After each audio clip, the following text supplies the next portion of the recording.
Good morning, good afternoon, or good evening, depending on where you are in the world and your time zone. And welcome to Diaspora. I'm Hugh, and this is DehYahSpora, the show where we explore the issues and the phenomena and the things that are happening in the Caribbean region and how they relate to us in the UK.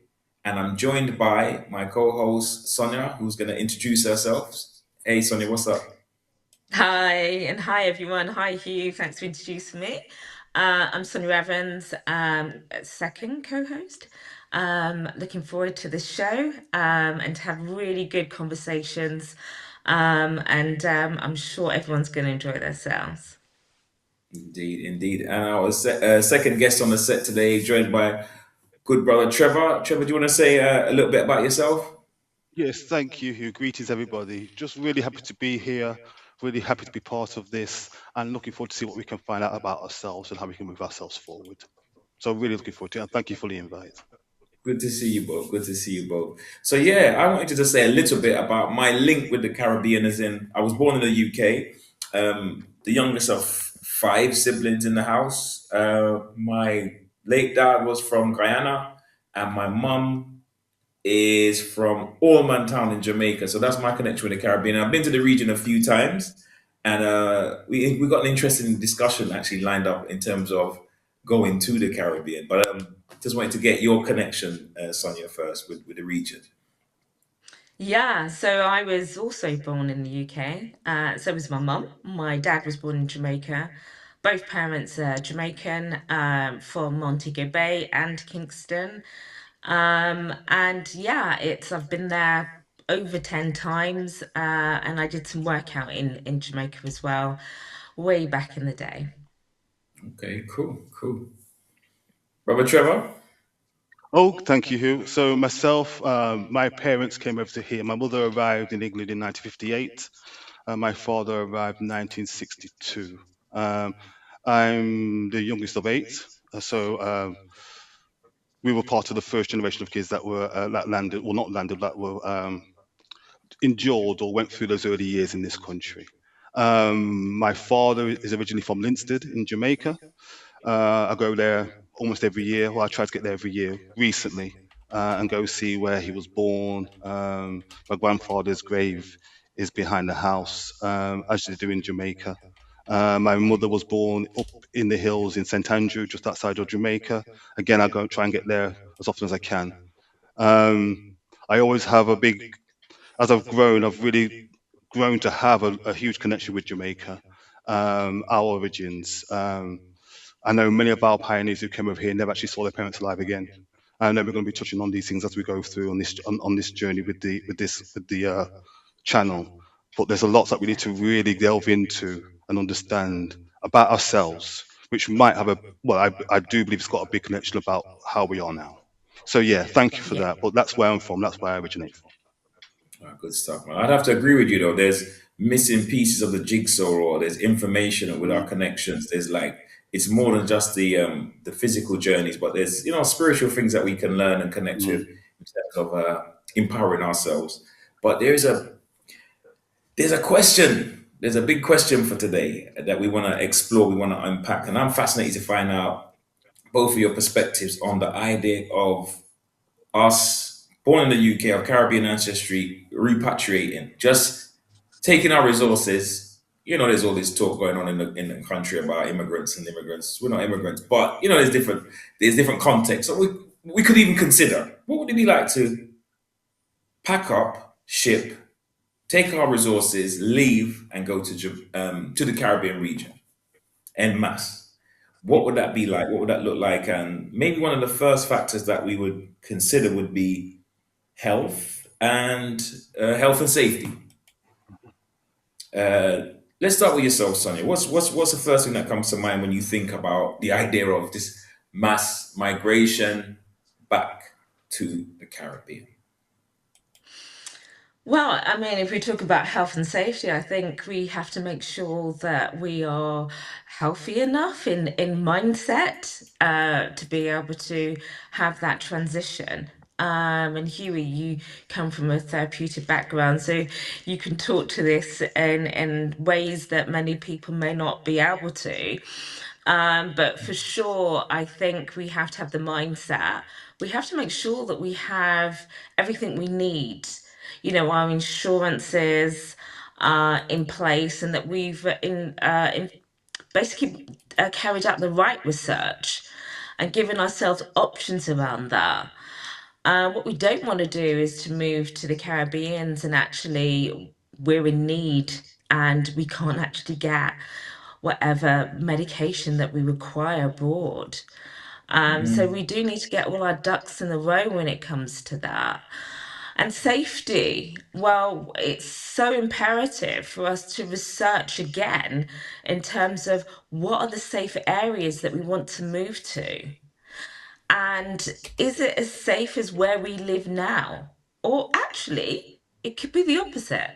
Maybe we're not living in a safe environment in the West, and we think we are, but actually we're not. And actually, maybe somewhere in the Caribbean, in a quiet village or parish, and actually that might be the most safest option. So I think there needs to be what King Charles said in his speech in America: checks and balances. Checks and balances of ensuring that we make the right decision for ourselves, but also we're not an island. So we have to make sure that we make the right decisions alongside our families as well. Because not everyone's going to be going by themselves. They might be taking their children, their Exactly. partners. There might be extended family members as well that they might want to take with them. And let's also not forget, there might be family there already. And how much have we anticipated reconnecting again with our family or friends abroad? To ensure that, from a health and safety point of view, that we've got our checks and balances in place. But over No, to you, Trevor. absolutely. What do you think? It's fascinating. We just turn it. Oh, can you see me? Okay. Okay.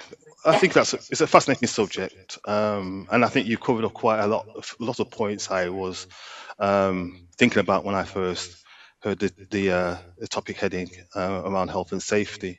Um, I think Jamaica, like you touched on, Sonia, is there's no difference to many areas of Jamaica than it would be living over here to the extent of health and safety. Um, Especially well, in regards to safety, I think that's the point you were trying to make. When it comes to health, I still know of many who live over there that come back over here for treatment and so on and so forth. So not living there, it's hard to really understand exactly why they do it. You can only assume. Well, there's uh, I'd never believe, and I will need to be convinced that it's a lack of quality of service. Now, whether it's a Mm, financial or access, I do believe that, well, I know that our people are capable of providing the relevant level of care. But getting access to it, um, because as you know, traveling across Jamaica, even though it's a small island, will take you many, many hours. It's not an easy island to navigate, even though the drive will be very beautiful and very enjoyable. Um, but yes, I think there's lots to consider when you think about health and safety. Ultimately, and I know we're going to go into this subject matter next, or kind of touching it when we talk about finances. A lot of it will be based on your financial position. yeah. Jamaica is increasingly becoming more expensive place to live. So there'll be factors that could mitigate or reduce the impact of health and safety on you as well. So there's lots to consider. And I think I know we're going to revisit this topic, and I think there's more to delve into as we go forward. Yeah. Can I just That's say an one? interesting. Go ahead, Sonia. Sorry, Hugh. Yeah, can I just say one thing about that? Because also, I don't know whether, how much we need to dive into, but there are some islands that, in terms of health and safety, that kind of more mirror some of the West Mm, that maybe might be more suitable for you. Or mm, maybe actually you want to go to Kingston, Jamaica, or wherever else, because that's more suitable for you. So it has to be your social positioning as well, that mm, because you would then know how to navigate any kind of issues that may be thrown upon you. mm, Over to you, Hugh.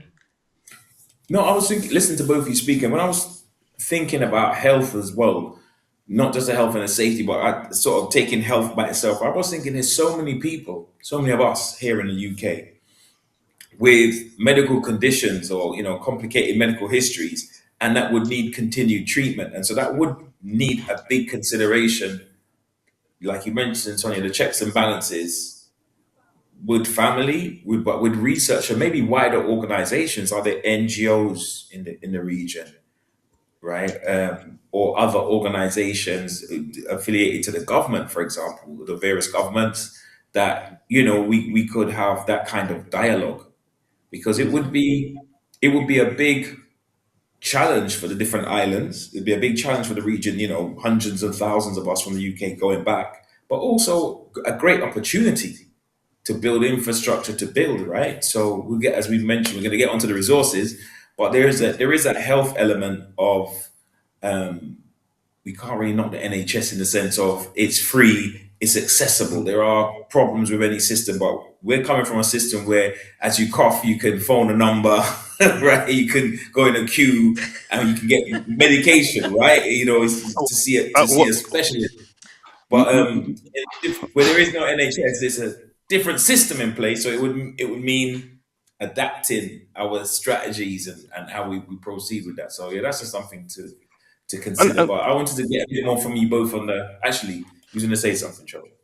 well, sorry, and I was keen to jump in there, so and I didn't want to interject. So, and I fully understand where you're coming from. What I was going to start off by saying is, there's many elderly people living in Jamaica, living high up in the Yes. hills, doing things Yes. that elderly people over here couldn't even dream of doing. So I think there's a balance, and I think there's a level of understanding about what health really means. I do think when it comes to, if you are poorly or sick, getting access to healthcare could be an issue, because it is not free. It comes with a charge. So again, what you were saying, Hugh, I can relate to that. Again, I think the comparison to the NHS, I think the NHS is, having worked it for many years. So you've touched on a topic that I'm very close to, and albeit it is free at point of service and so on and so forth, getting access to it is increasingly becoming more difficult. So there's balances to all of it, I would say, but it is a very interesting topic. And finally, on the safety point, I think, yeah, wherever you go, you've got to be careful. You've got to have your wits about you. You've got to pick pick your steps that you make. Be clear with your choices and your decision making. And I think that's wherever you go, whether you're in the UK, in Jamaica, or even going on holiday to another country. It's just the world that we live in now, isn't it? So I think there's balances to all of that as well. Definitely got to be on your Yeah. your P's and Q's. Definitely have to be Mm, on your P's and Q's. But it's interesting. I had an experience recently when I was with a colleague, um, partner organization in the US. So one of my colleagues came from Chicago. He visits the UK pretty often, and we were having a discussion as we were out. We went for some food. He and his daughter and myself went for some food in the town center, and we was literally speaking about, when you come from sort of inner city areas, wherever you are in the world, you have a certain level of um, vigilance or a sixth sense. His daughter was walking ahead of us with a new iPhone, and as we were just cutting through the marketplace after hours in the dark, it was uncanny the way that we just observed, pivoted, and just saw these young guys profiling her. You know what I mean? And they either wanted her phone number or they either wanted her phone, but then they looked back and mm, saw us, and it all happened in milliseconds, right? This kind of interaction, but just to the point of being on your P's and Q's, and we both laughed mm, about it. How we're, because he's from an inner city area, so although we were in the hood in the UK, you have to keep your eyes open, as they say, keep your eyes wide open. But I wanted to maybe move the conversation on to speak about the Hugh, financial element. just before you do Ah, that, do you mind if I just intercept us a little bit? And for sure, that's for just sure. basically, I just want to pick up on a little bit what Trevor said, because I was thinking it, and as he was talking, I was thinking the same thing. Like, mm, We think that the NHS is robust and actually, we see it as a free service. We all pay into it for our taxes, those that work, right? However, I think what Trevor said is bang on correct, that you can have really long waiting lists in the NHS. And there's a lot of bureaucratic processes that also prevent fluidity in referrals being made appropriate and for people to get the right service. And I've experienced myself as well as everybody else that I know of. And so therefore, if you think about it, someone's money in pounds can go much further in the Caribbean than it can here. They might be able to have a better healthcare service abroad.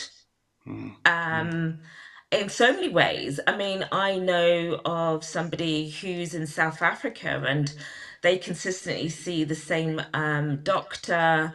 They have a much better service, but in the West, we say that isn't possible. Like, we think that we're the ones that give the best service when it comes to healthcare, and I don't think that is particularly the case here. So I think you can see this in so many different avenues against, and again, it's about double checking and really stress testing your assumptions. What you think is correct may not be correct. And actually, you might be hindering yourself in having a better life that's slower, that might actually be better for your health than actually the hustle and bustle of life in the West, whether that's America. Some people have 3 jobs to be able to survive. In the UK, things are becoming very difficult. Thinking about the war and the price of oil and etc. etc. And we'll go on to money in a bit, but that has an implication on people's health. And actually, the growing concern for people with health needs are those that are not having adequate food. And we know that food banks in England and America is a big issue. Before you would never walk into Sainsbury's or any one of those kind of shopping centres.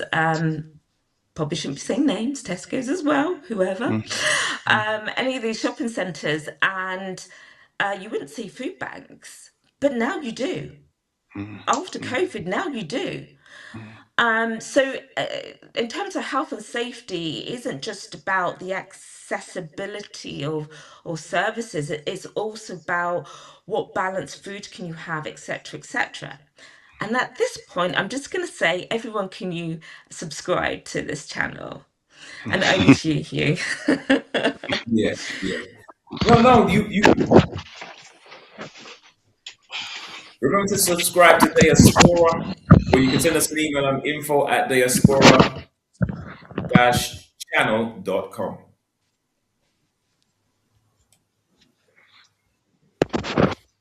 Yeah, lots of interesting points come up as we discuss and we unpack and we look at possibilities. Because yes, there is presumptions and assumptions that we will make and that will be inaccurate, right? And we do have to stress test. I like that word, to stress test the reality of what it could look like. But I want to be devil's advocate, and I want to say the NHS isn't perfect. The NHS is flawed, but I still have my elders leaving the sunshine to come back to the UK for treatment and for Yeah. medical intervention, and so that informs me of something. At least if I haven't got the answer, it makes me want to ask a question. Do I want to really dig deep to see if we go en masse, what are we signing up for? It is not impossible, but it's more about we have these resources, we have all these trained individuals. How do we organize the wealth of skill, the wealth of resources, the people that are foundational there, and how do we, manage that to make it really happen? I guess that's what I was driving at. But I wanted to move on only because of time, if that's all right with yourselves. We've looked at safety a bit, and I think we may come back to that in the future. But just for the moment, I want to introduce the idea of investment. The film Jerry Maguire, is it Cuba Gooding Jr.? Show me the money. So we're talking about the opportunity for investment, big opportunities, huge opportunities. What say you, Sonia? What say you about that? Ah, so I talked about it in terms of the money goes further. And so therefore you have more of an opportunity to capitalize on that blessing, right? So especially pound is higher than the dollar. Don't know where the dollar's going at the moment, but we know where the pound is. So at the end of the day, the use of the pound will be able to buy you maybe something bigger than what you've got in the UK in terms of housing. It might be able to you might be able to put your money into cryptos because of that. You know, Mhm. if that's what you know and you trust.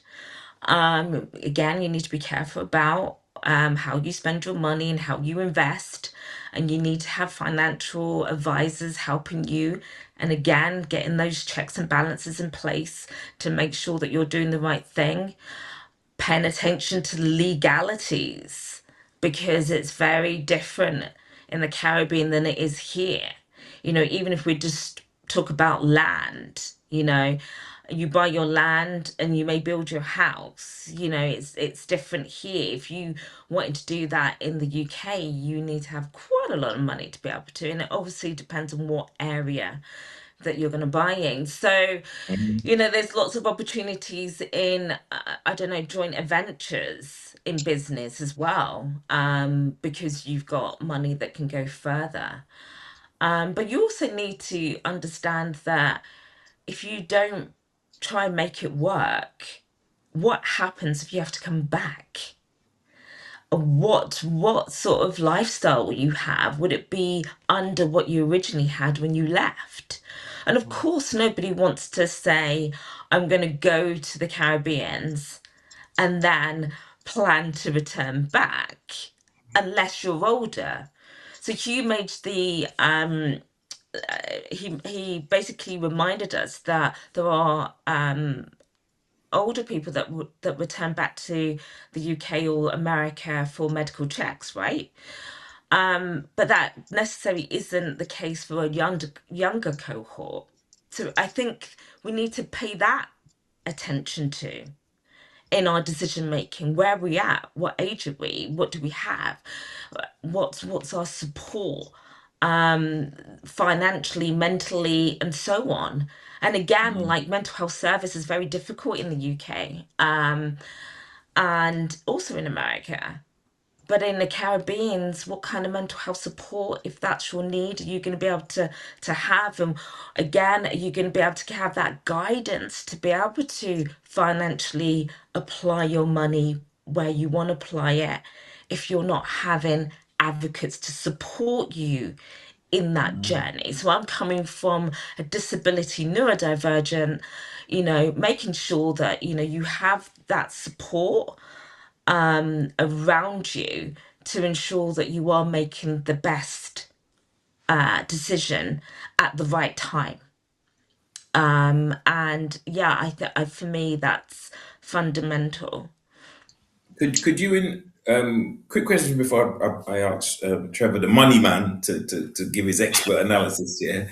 Um, but could you envisage like a British born but Caribbean heritage financial consortium even being formulated here to go and do big business back home? Oh, 100%. So as part of my course and the delivery that I do in terms of AI, I've had Loughborough University student contact me and ask me to be a part of this Black AI group.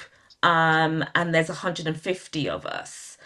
Not many from the Caribbeans, unfortunately. That's something that, you know, maybe we can talk about in another podcast. But I'm giving this as an example that speaks to what you've just said, Hugh, is that yes, we could have a support network that can help financially for people, and that can talk in groups for any health, safety, and all that we're about to talk about today. We could do that, and I think that's a good move. And when I was contacted, it's the person who's the founder, she's from the Caribbean. She's trying her hardest to get Caribbeans, that people that have got AI experience or studying or doing something around it, and she couldn't. A lot of them are from African countries. So I think, yes, I think you're absolutely right. We need to build our ecosystem, and that ecosystem isn't just in the Caribbean. I think it can be formed here or in America as a part of the transformation in moving to the Caribbean. Good stuff. Good stuff. Good stuff.